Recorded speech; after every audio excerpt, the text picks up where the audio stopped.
Hello students, कैसे हो। हम कर रहे हैं भारत का भूगोल फाउंडेशन बैच और आज हमारा लेक्चर नंबर 7 है।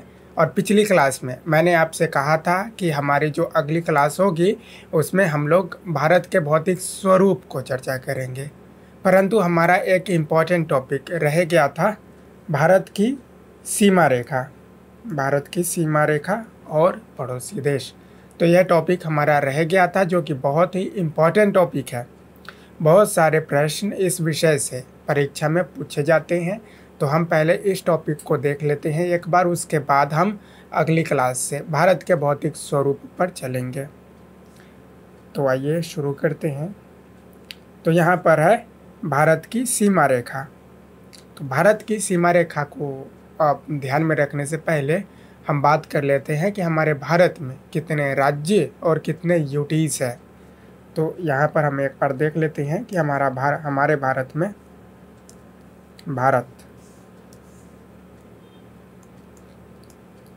हमारे भारत में 28 राज्य और 8 यूटीज है। यूटीज यानी कि यूनियन टेरिटरीज, इसका मतलब है केंद्र शासित प्रदेश। तो हमारे जो 28 राज्य है उससे पहले हम देख लेते हैं कि यूटीज हमारे कौन कौन से हैं।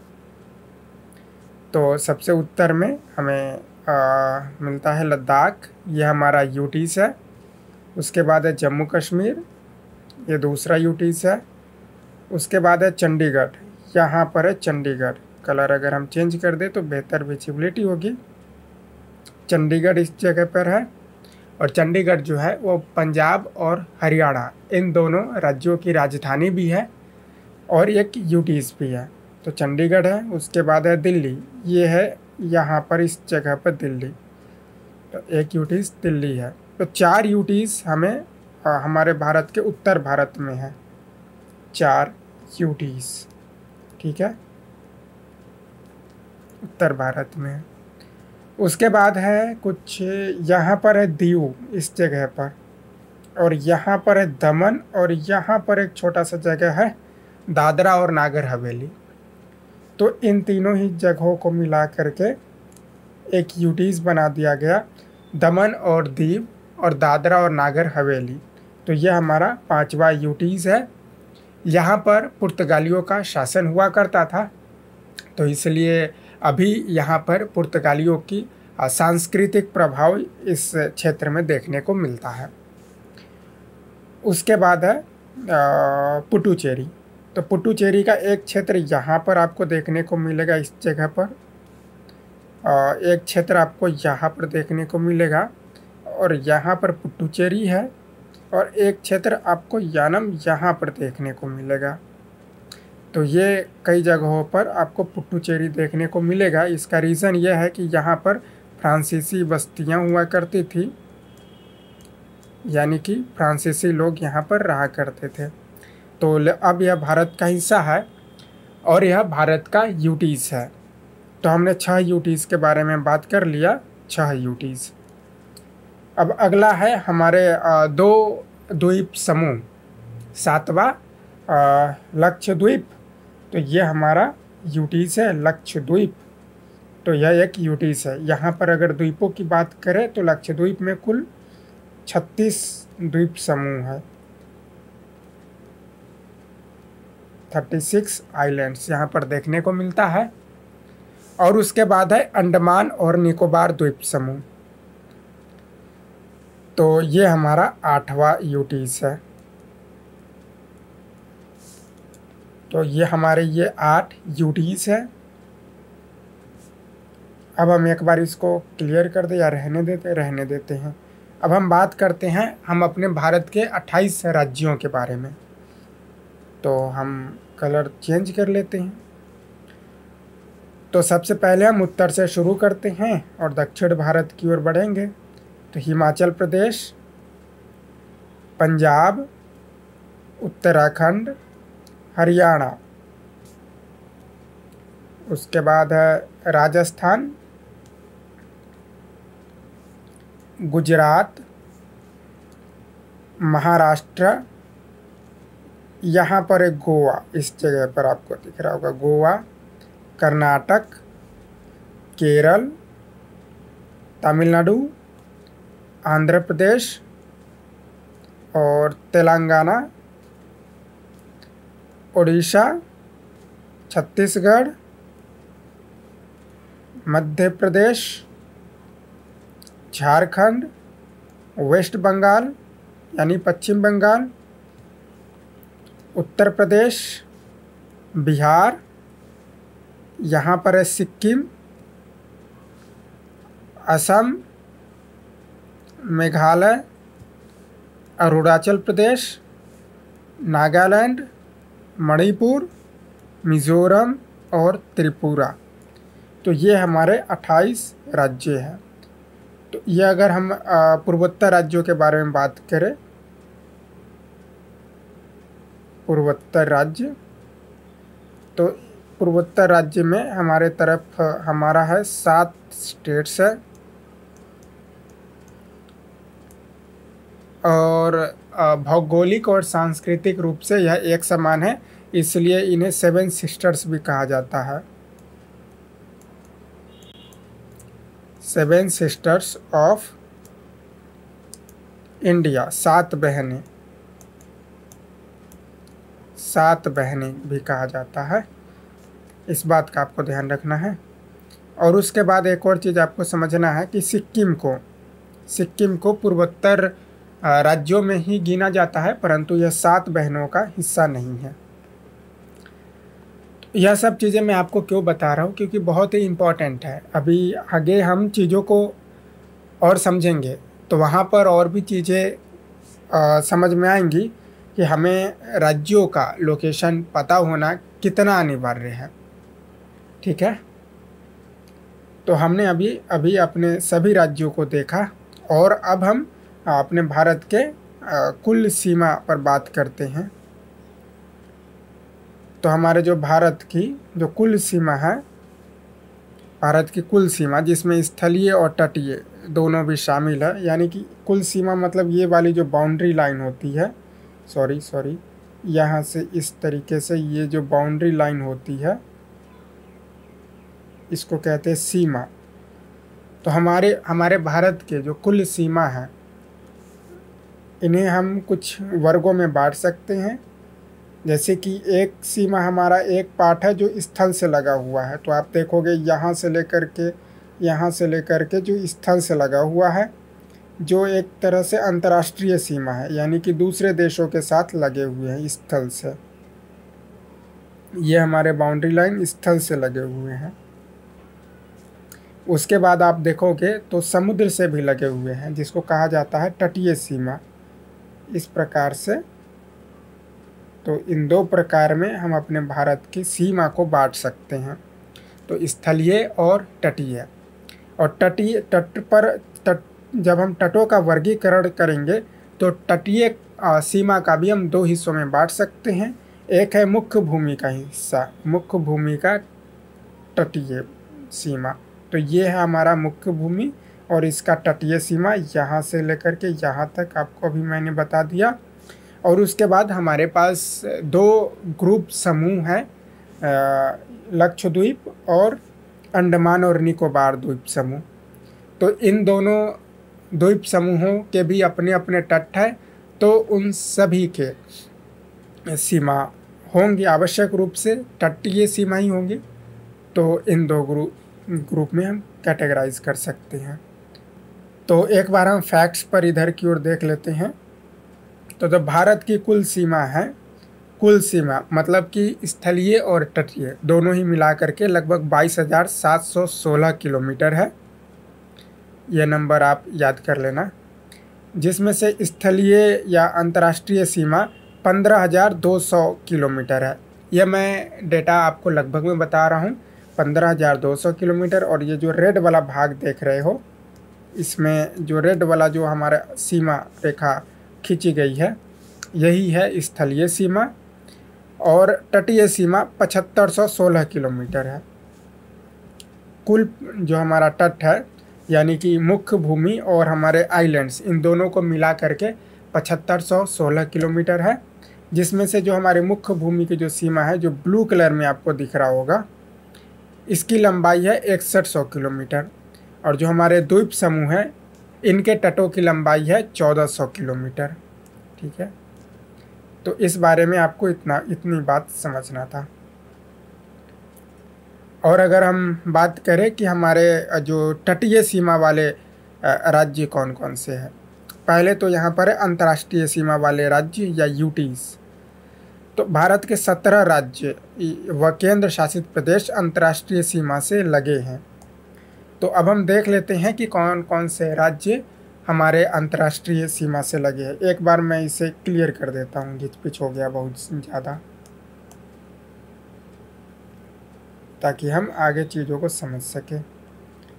तो अभी हम क्या देखेंगे कि जो अंतर्राष्ट्रीय सीमा से लगे हुए जो हमारे राज्य है, उन्हें हम देखेंगे। तो देखिए, गुजरात जो है पाकिस्तान से लग रहा है, ये हमारा गुजरात अंतर्राष्ट्रीय सीमा से लग रहा है। उसके बाद है राजस्थान, यह भी पाकिस्तान के साथ लग रहा है। पंजाब, उसके बाद है जम्मू और कश्मीर, यह भी पाकिस्तान के साथ लग रहा है। और लद्दाख की बात करें तो लद्दाख पाकिस्तान के साथ भी लग रहा है। यहाँ पर है अफ़गानिस्तान, भारत और अफ़गानिस्तान की सीमा, तो अफ़गानिस्तान की सीमा के साथ भी लद्दाख लग रहा है। और उसके बाद है इस तरफ चीन। तो लद्दाख जो है वो कुल 3 देशों के साथ सीमा साझा करता है। इस प्रकार के प्रश्न पूछे जाते हैं। एक तो होता है कि देश पर आधारित प्रश्न होते हैं। इस प्रकार के जो इस टॉपिक से जो प्रश्न होते हैं, एक देश से पूछे जाते हैं कि हमारे कौन से पड़ोसी देशों के साथ हमारे कितने राज्य लगे हुए हैं। सपोज पूछा जा सकता है प्रश्न में कि पाकिस्तान के साथ कौन कौन से हमारे राज्य सीमा साझा करते हैं। और दूसरा पूछा जा सकता है कि लद्दाख कितने देशों के साथ सीमा साझा करते हैं।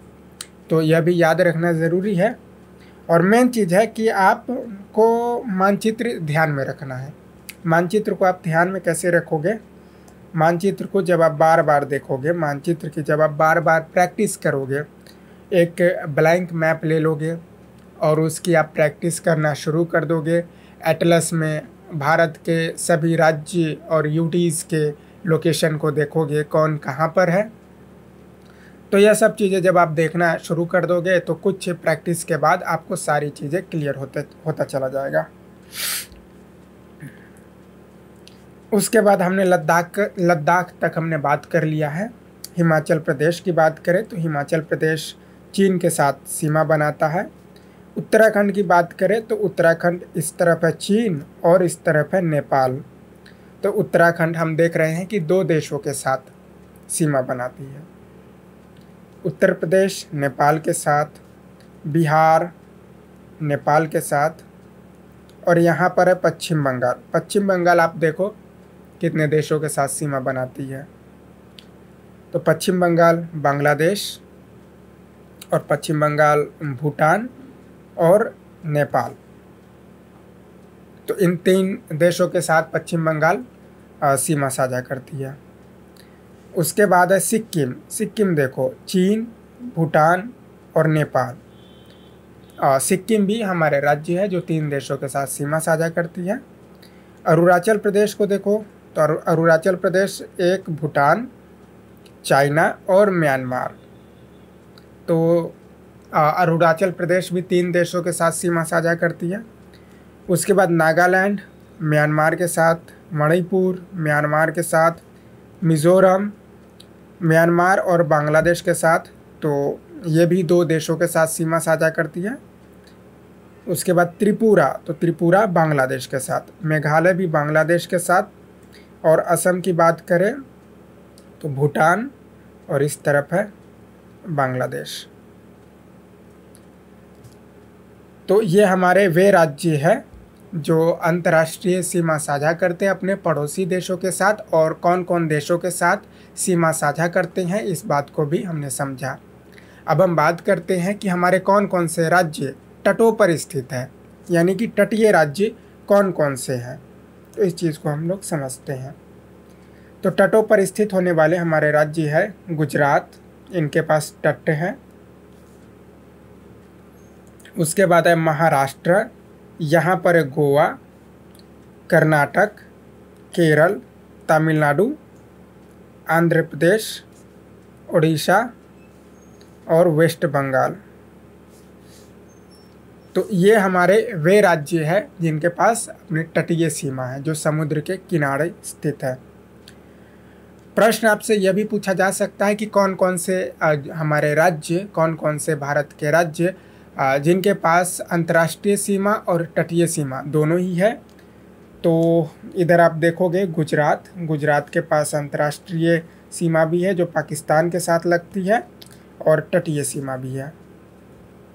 और अगर यह भी सवाल पूछा जाए कि सबसे अधिक तटीय सीमा वाले राज्य कौन से हैं, तो गुजरात के पास सबसे अधिक तटीय सीमा है, यानी कि तटों की कुल लंबाई है वो सबसे अधिक है।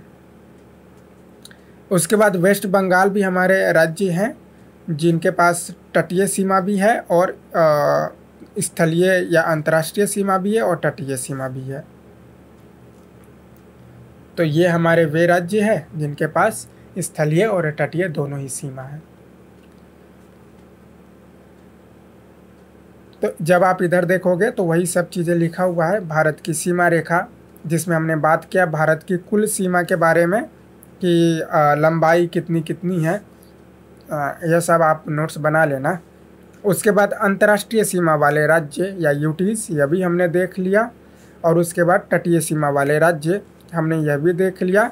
और गुजरात भारत का सबसे लंबा तटीय रेखा वाला राज्य है। उसके बाद एक और पॉइंट रह गया हमें बात करने के लिए, अंडमान व निकोबार द्वीप समूह केंद्र शासित प्रदेश है के पास सबसे लंबी तट रेखा है। तो अगर सवाल पूछा जाए कि भारत के राज्यों और केंद्र शासित प्रदेशों में, मतलब दोनों में ही सबसे अधिक तटीय सीमा किसके पास है, तो अंडमान और निकोबार। अगर राज्यों की सिर्फ बात की जाए तब आप गुजरात आंसर कर देना। ठीक है, अब हम आगे बढ़ते हैं।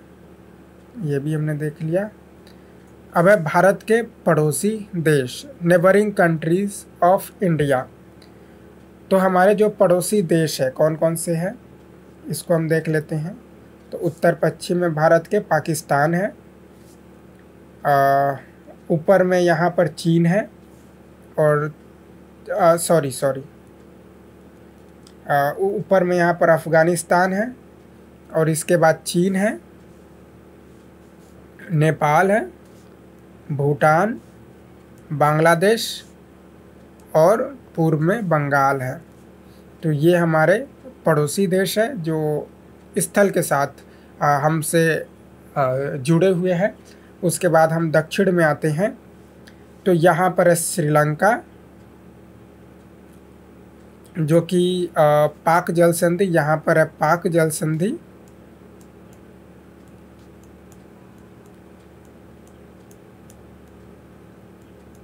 पाक जल संधि, और ये है मन्नार की खाड़ी में मैंने आपको बताया है कि जो तीन ओर से स्थल से घिरे होते हैं और एक ओर से समुद्र से जुड़े हुए होते हैं और छोटे से होते हैं, तो वे खाड़ी कहलाते हैं। तो ये है मन्नार की खाड़ी, मन्नार की खाड़ी।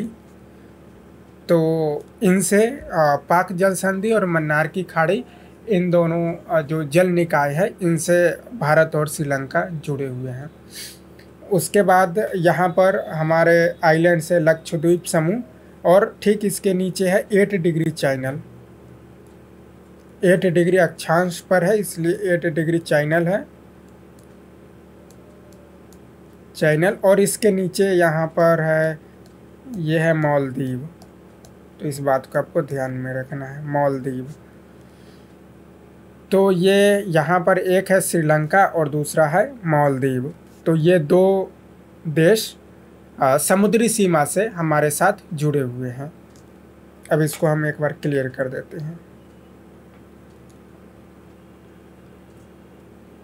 तो यहाँ पर हमने बात किया कि हमारे भारत के कुल 7 देश, भारत के भारत के कुल 7 देशों के साथ स्थलीय सीमा और 2 देशों के साथ समुद्री सीमा यानी मैरीटाइम बॉर्डर साझा करता है। और यहाँ पर कुछ डेटा दिया हुआ है, देश का नाम और सीमा की लंबाई किलोमीटर में है और सीमा से लगे भारतीय राज्य। तो इनमें से बहुत सी बातों को हमने पहले ही समझ रखा है। और यहाँ पर दे रखा है सबसे अधिक लंबाई किसकी है, तो बांग्लादेश के साथ लगभग 4000 किलोमीटर लंबा हमारी सीमा रेखा है, जो कौन कौन से राज्य के साथ लगे हुए, पश्चिम बंगाल, असम, मेघालय, त्रिपुरा, मिजोरम। उसके बाद चीन के साथ हमारी सीमा की लंबाई 3488 किलोमीटर है, जिसमें हमारे जो राज्य लगे हुए हैं जम्मू कश्मीर यानी कि लद्दाख, हिमाचल प्रदेश, उत्तराखंड, सिक्किम, अरुणाचल प्रदेश।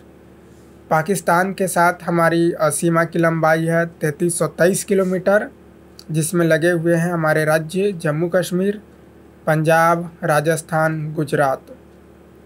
नेपाल के साथ 1751 किलोमीटर है। उत्तराखंड, उत्तर प्रदेश, बिहार, पश्चिम बंगाल और सिक्किम हमारे ये राज्य नेपाल के साथ लगे हुए हैं।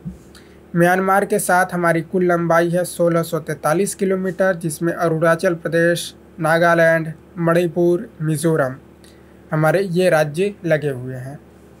उसके बाद भूटान के साथ हमारी लंबाई है 699 किलोमीटर, जिसमें सिक्किम, पश्चिम बंगाल, असम, अरुणाचल प्रदेश हमारे ये राज्य भूटान के साथ सीमा साझा करते हैं।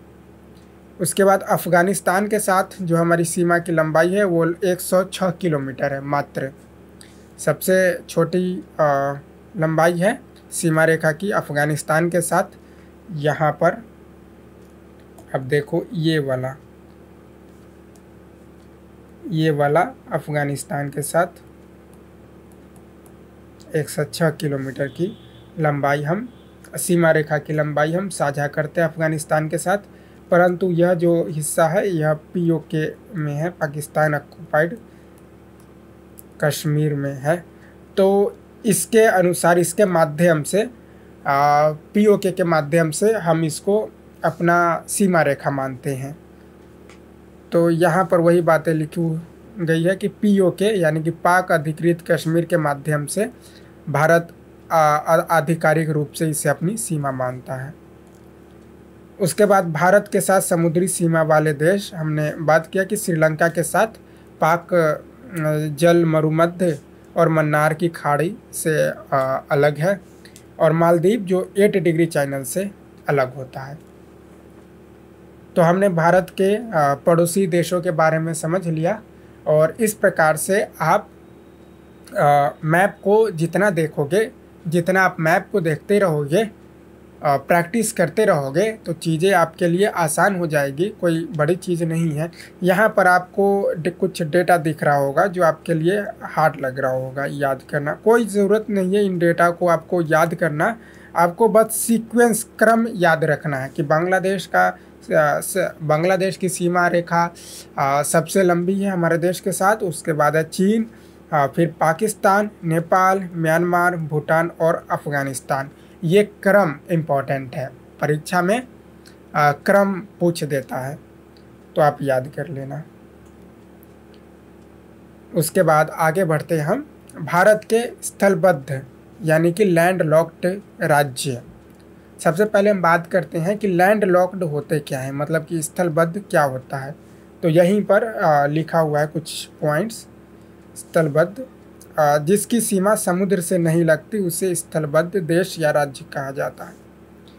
मतलब वैसे राज्य या देश जिसकी सीमा समुद्र से नहीं लगती है, जो तट पर स्थित नहीं होते हैं, उसे स्थलबद्ध देश कहा जाता है। और स्थलबद्ध देश में भी 2 प्रकार के स्थलबद्ध देश होते हैं। एक तो होते हैं कि कंप्लीट स्थलबद्ध, जो कि ना तो अंतर्राष्ट्रीय सीमा के साथ जुड़े होते हैं और ना ही वे समुद्री सीमा के साथ लगे होते हैं। तो एक कैटेगरी ये आता है। और दूसरी कैटेगरी में आता है कि जो सिर्फ जिनके पास सिर्फ तट नहीं होता है। तो भारत में 20 राज्य ऐसे हैं, 20 राज्य और केंद्र शासित प्रदेश ऐसे हैं जो पूरी तरीके से स्थलबद्ध है, यानी कि जिनके पास अपना तट नहीं है। और उसके बाद कुछ ऐसे राज्य हैं, हरियाणा, मध्य प्रदेश, झारखंड, छत्तीसगढ़ और तेलंगाना। ये हमारे ऐसे राज्य हैं जिनके पास ना तो समुद्री सीमा है, इनके पास ना तो समुद्री सीमा है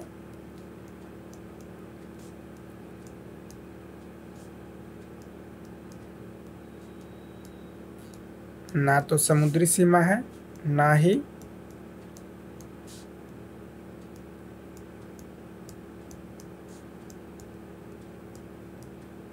अंतर्राष्ट्रीय सीमा है।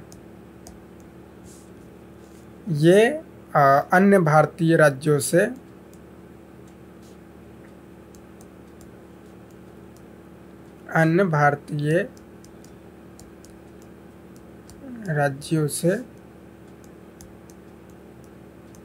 घिरे हुए हैं।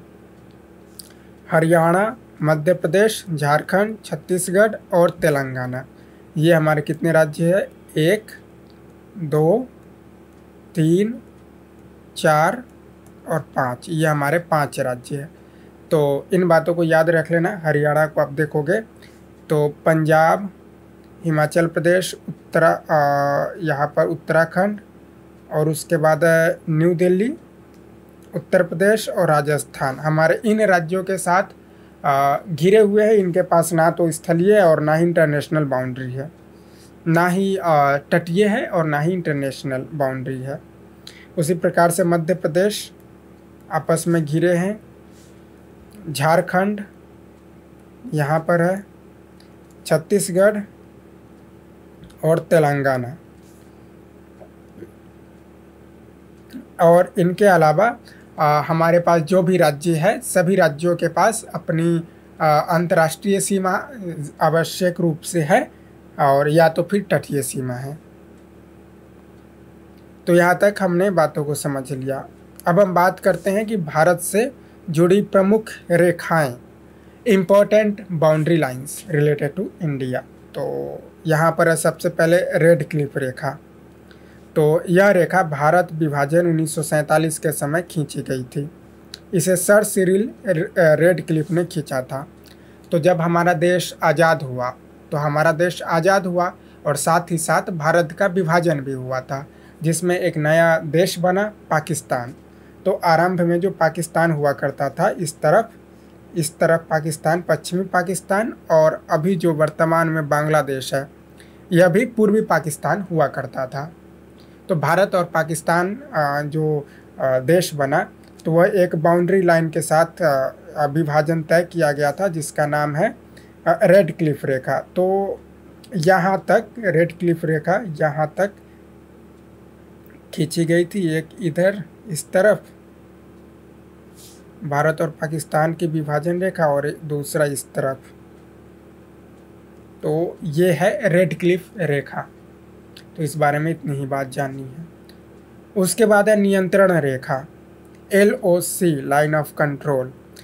तो यह रेखा 1972 में शिमला समझौता के बाद तय हुई थी। भारत के जम्मू कश्मीर और पाकिस्तान के कब्जे वाले कश्मीर को विभाजित करती है।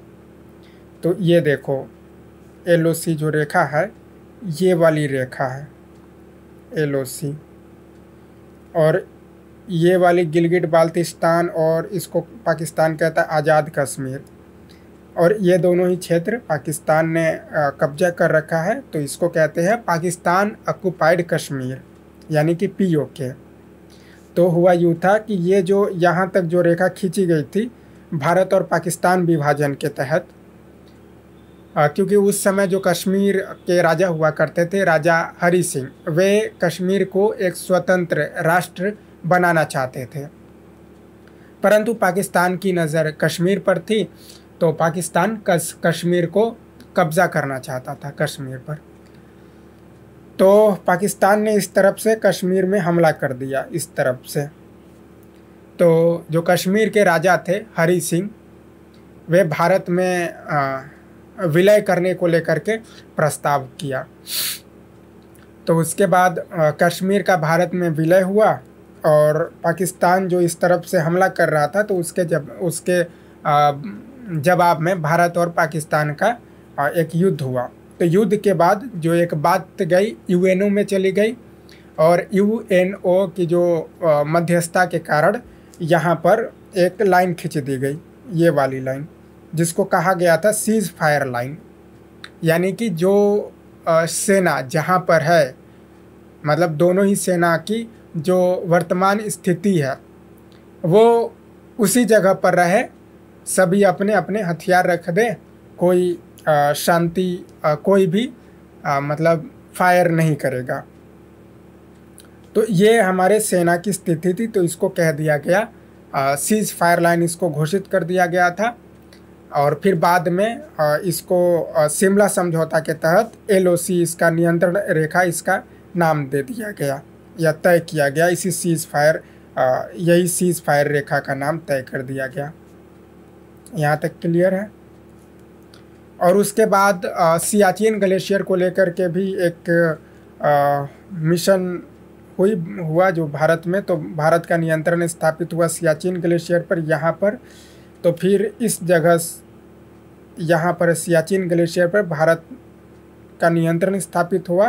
तो इसी रेखा को, ये जो एलओसी वाली रेखा को थोड़ा सा इस तरफ से इनकी इंक्रीज कर दिया गया, जिसको कहा गया एजीपीएल, यानी कि एक्चुअल ग्राउंड पोजीशन लाइन। तो इतनी सी बात आपको ध्यान में रखना है।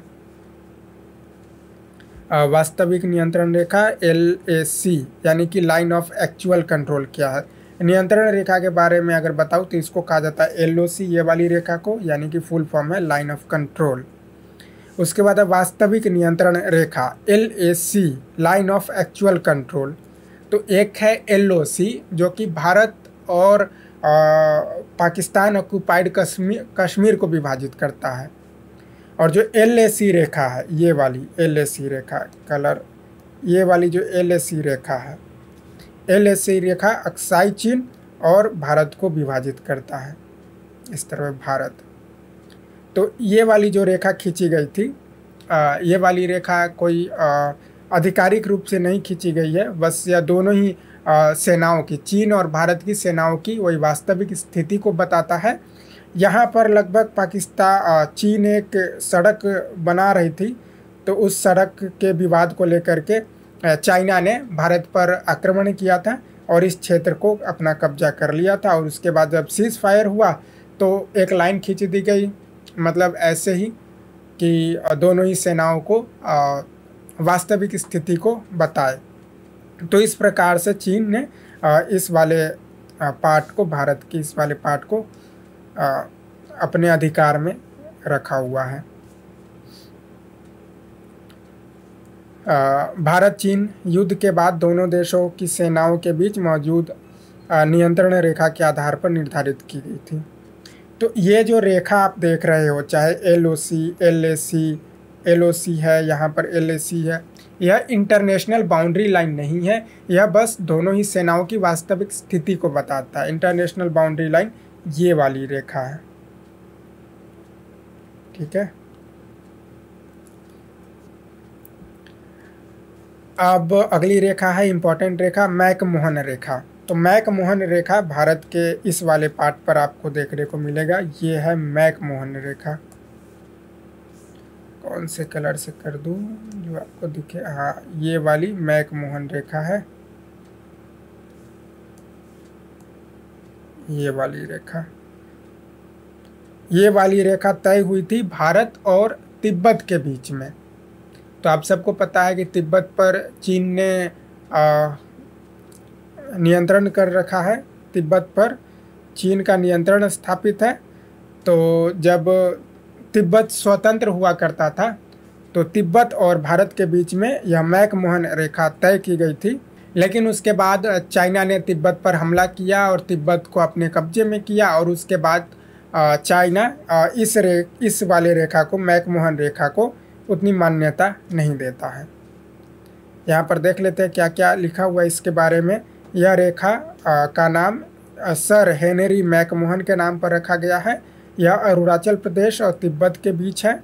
यह ब्रिटिश भारत और तिब्बत के बीच तय की गई सीमा थी, परंतु चीन इसे मान्यता नहीं देता है। तो इतनी बात आपको समझ। डुरंड रेखा के बारे में बात करें तो इधर मैप पर ही समझ लेते हैं। दुरंड रेखा, तो दुरंड रेखा जो है वो भारत और अफ़गानिस्तान के पाकिस्तान और अफ़गानिस्तान के बीच विभाजन वाली रेखा है, ये वाली रेखा। आप देख रहे हो पाकिस्तान और अफ़गानिस्तान को यह रेखा विभाजित करता है।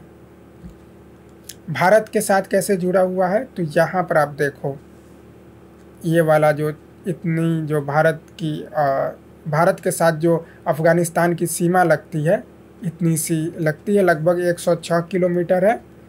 तो इसके साथ दुरंड रेखा के साथ भारत और अफ़गानिस्तान थोड़े से 106 किलोमीटर जुड़े हुए हैं, परंतु यह मैंने आपको बता रखा है कि यह पाकिस्तान ऑक्युपाइड कश्मीर के माध्यम से भारत इसे अपनी सीमा मानता है। उसके बाद है अभ्यास प्रश्न यहाँ पर। तो यह टास्क आपके लिए है, आप इन एक्सरसाइज को कंप्लीट कीजिए और मैप देखने का आप प्रयास कीजिए। मैप तो इसको आप नोट कर लीजिए, ठीक है ना, इसको आप नोट कर लीजिए, यह आपका होमवर्क है। आप इसका स्क्रीनशॉट ले लीजिए और इसका आप कमेंट में इसका आप आंसर भी करके बताइए, ठीक है। यह सारी चीज़ें, इन सारी बातों को मैंने अपने लेक्चर में आपको बता चुका हूँ। तो आज के लिए हम इतनी ही बातों को रखते हैं। अगली क्लास में हम भारत के भौतिक स्वरूप के बारे में चर्चा करेंगे। बहुत बहुत धन्यवाद।